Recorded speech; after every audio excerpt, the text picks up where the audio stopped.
American Family Radio Network. Financial Issues. I'm Dan Celia. We are going to get to the phones. 866-392-98. Dow is down 71, so something's going on. Gold futures do log a gain of about 1%, so that's good news. Oil prices are going back up as a result of supply data that I already talked about. The supply data being very unexpected. Apparently, inventories are down when everybody's expecting them to be up, and we already know demand is up. So that's not good news for oil. And the problem with the fact that it's going up, we're starting from such a high basis point anyway. We're already at 106, so that's our starting point at this point. It's not like we're at 93. So for all the cheaper gas coming into play with winter gas coming in September and, refineries operating at full capacity, a lot of good things in the energy sector, I'm going to say, before all the politicians start blaming speculators, I'm going to say that they better start blaming themselves because I think it's related to the devaluation of the dollar that we continue to see. Let me go to Mary in Virginia. Hey, Mary. Hi, Dan. I have a quick question for you. It is a financial question. Good job. My husband and I, we're basically debt-free. Okay. But we do have a rather large IRA that we're depending on for future income. It's currently with a MetLife policy that guarantees us 5% annually for 10 years, and we have about 8 more years to go on that. But I'm concerned with the market and was wondering, should we go ahead and cash that in, pay the 10% penalty? Of course, the tax. We know we're going to pay the tax regardless of whenever we take that money, but should we do that and perhaps put it in something else or stick it under the mattress? How old are you, Mary? 55. So I would assume that the policy in the last 2 years, that the value of the policy is higher than what you originally put in. Right? Yes, that's correct. Okay. So here's my dilemma. I would like you to be out of it. And I'll tell you why in a minute. The problem is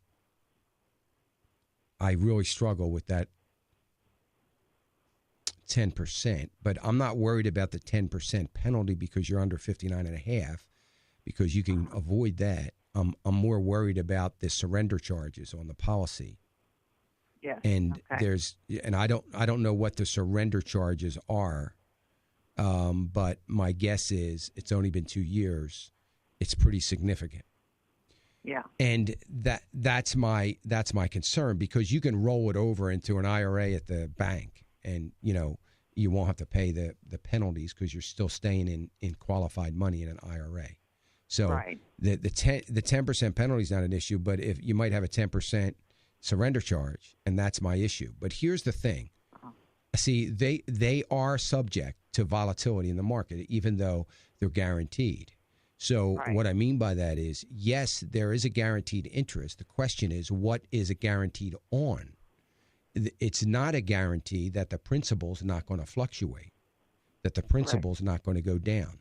It's only a guarantee to pay a certain interest rate or not to go below a certain interest rate on whatever principal's left in there. And so that's my concern, and that's my dilemma. So what is your surrender charge? Do you know?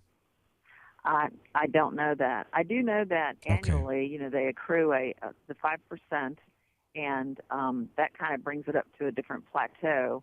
And that amount, the actual top plateau amount, is guaranteed as far as the payout for the full 10-year term, is my understanding.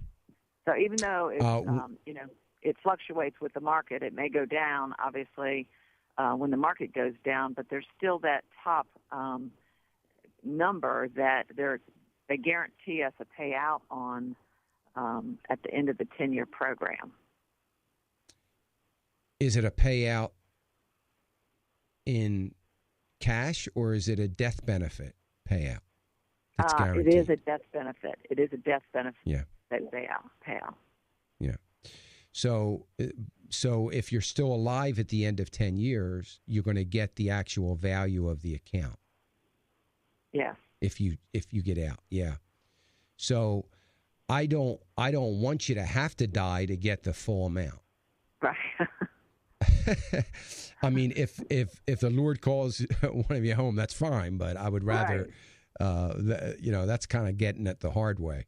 So I just, I'll just say this: they're never what they appear to be, and I'm not. I will say this to you and everybody else out there that has similar products: don't ever for a moment believe that you have made a mistake and that, this was really a dumb thing to do or whatever. It is not the case at all, because most people, myself included, if I were presented with a certain set of circumstances that I believed were true, I would do the same thing. I mean, we're faced with that all the time.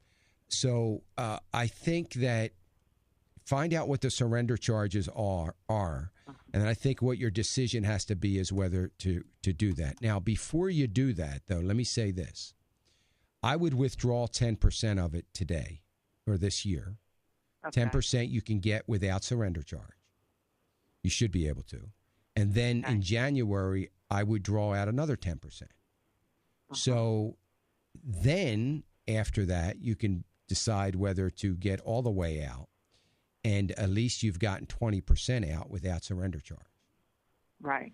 So I would consider doing that. When I say draw it out, remember, you're going to roll it out. You're going to move it over into another IRA. Another qualified plan. So you're going to go to the bank and say, listen, I want a money market, account because I want to preserve my principal, but I want it to be an IRA account. And you're going to roll it over. You're going to roll it into another IRA account, so you don't have to pay tax or penalty into that.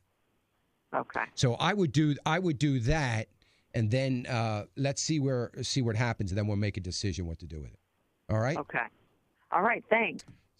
Thanks, Mary. Talk to you soon. Thanks. Let me go to Stephen in Texas. Go ahead, Stephen. Good morning, sir. Thank you for taking my call. Sure. I had 2 401ks for 2 different companies I worked for in the past, and all of them were involved in, investing in the stock market. And I was wondering, is there any way that I can save and invest for my retirement without risking that much money again? I've been kind of doing the old school method, which, I've been buying gold and silver and just kind of tucking it away in safety deposit box.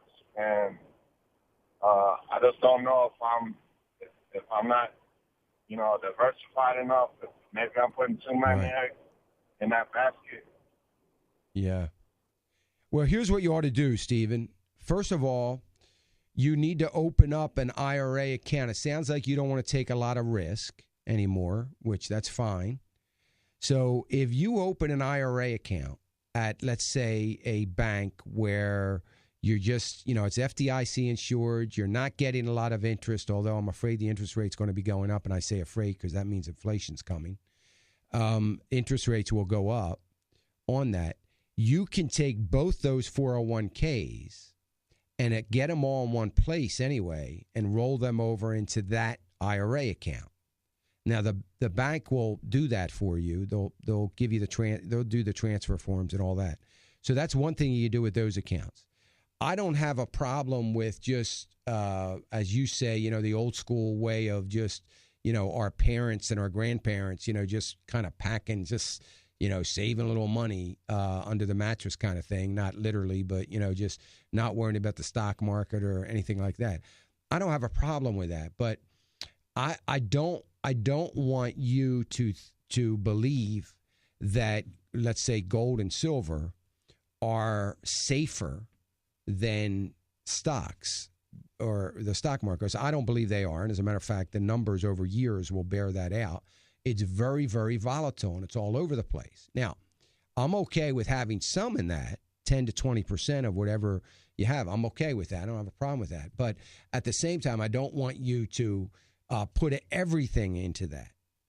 And if you're under 55 or 57 or so, I would say that you need to have a little bit in maybe a couple of good solid stocks, a ConocoPhillips, maybe an oil stock or a natural gas stock, a couple stocks, Ford Motor, some things that are likely to real solid companies. They're not going to be as volatile all over the place, yet in the long term, they will serve you better and give you a little diversification.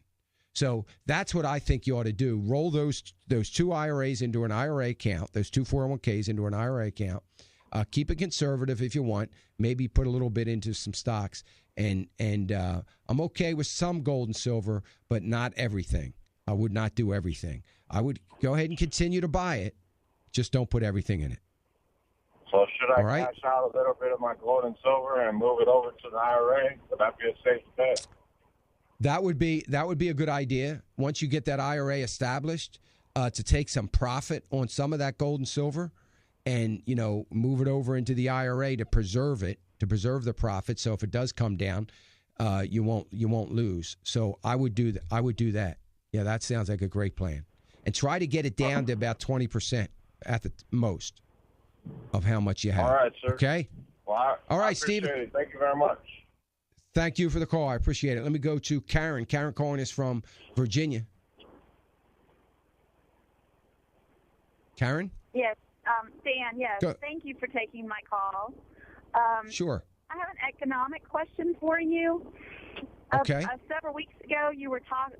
All of the economic indicators were negative, and you were talking about how dismal the economic situation was. And then President Obama went on his economic tour, and then here a couple weeks later, you've noted that some of the indicators have improved. So I was just interested in your perspective. Does that mean that people believed the things that he said, and that's why the economy has improved some since then, or is there some other reason? Yeah, no, it is not. It doesn't have anything to do with that. When I said that some of the economic indicators seem to be trending a little bit better, that is based on, number one, it's based on at least 2 quarters. So at least, the last 6 months of economic activity. So when I look at it, I don't look at 1 month. I'm saying that in the last several months, there are a couple of things. Unemployment, first-time unemployment claims are down a bit. That's a good thing, but those dropping out of the workforce are up a bit. So it kind of counteracts. But nevertheless, that's an indicator that might be perceived as somewhat positive. So we saw the small business confidence over the last 4 months trending a little, 6 months actually, trending a little bit more positive from a confidence standpoint. It's still well below where it was in 2007, but nevertheless, again, trending in a better direction. So that's somewhat of a good thing. Now, there were a couple other little things. So I was trying to find a few positive trends, and there are. It's got nothing to do with these things are starting to trend in the positive direction early in the year.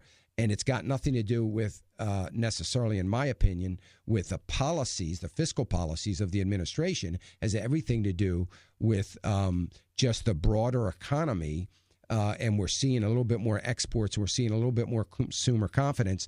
And earlier in the year, I was saying I also said that we are trending towards more consumer confidence. That's a good thing. Well, it looks like that's starting to trend in the other direction just since I've said that. So, it's all the points that I always try to make, Karen, is that we can't look at the market and assume that that's an indication of the economy. That's not the case, especially in the last 5 years. But there are some things that are trending in the right direction. But right now, when I look at the numbers, I'm feeling like they're going to probably start trending back in the wrong direction again. It's going to remain volatile. Thanks, Karen. That was a great question, by the way. I appreciate it. And it gives me an opportunity to just say, look, any trend that I talk about is always based on several months. One good number does not make a trend.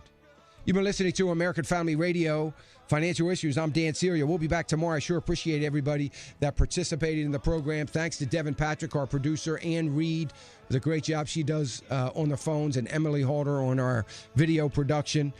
Remember, folks, all that we have is His. It all belongs to the Lord. Let's stand before Him and be found a good and faithful steward. Have a great day. God bless.